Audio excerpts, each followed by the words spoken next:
बिदिब्ला फैदो आंनि भिडिअखौ जागायनानै होनि नोंथाङा नायलांदो।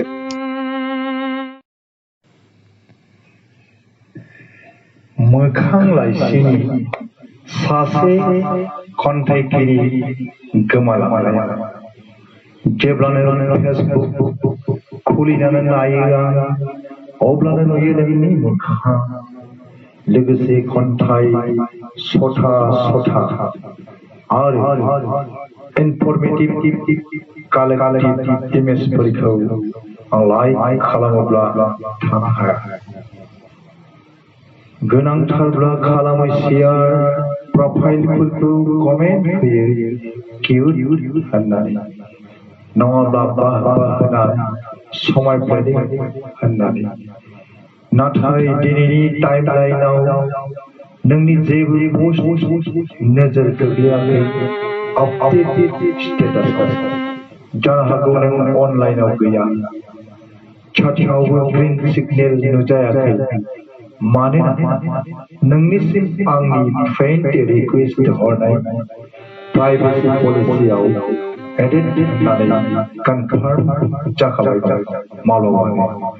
चुलाथुलाबाया बीच कमप्लेक्सआव बटुवानि बारग' नेहाथारि, मेघालय बर्डारनि पुखुरिपारा बेसर खनानि सबाराम बसुमतारिनियाव गमामा फोथायनो हायै खौरांखौ फोथायनो गोनां जाबाय।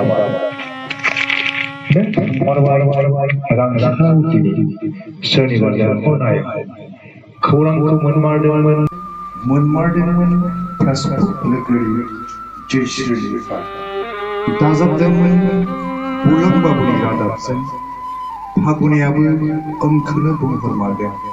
सनाराम थावजेन एम अख्रांमोना सोंबाय बायदि जिबनलाल बहिसर लाइक खालामहरदों। गमथा टाइमलाइननि मेसेजफोरा बेसेबा दुखु गोनां जादों। गैखालि हरखाबै अबथिरा मेघालयनि गार' हिल्स अट'नमास काउन्सिल तुरा बालांगेनि इमु फार्माव खुंनाय इन्टारनेशनेल बड' फेस्टिभेलाव गार'जों रायज्लाय दसेजों जाहोनाय ब्रेकफास्ट मावफुंगु उपेन बलेन आरो आंनो बै फुंबुब्लिखौ आं दाबो बावाखै। बरदेसिला नार्जारिया दाबो रायखाङो आंदि नोंनियाव सोंदोंमोन अजाय नों मानो बेखौ जंखायनो मोजां मोनो। नोंनि गोसोखांथियाव पस्ट खालामबाय आं बे खन्थाइखौ, नोंनि बिसम्बियाव आपल'ड खालामबाय आं गोबां इमेज।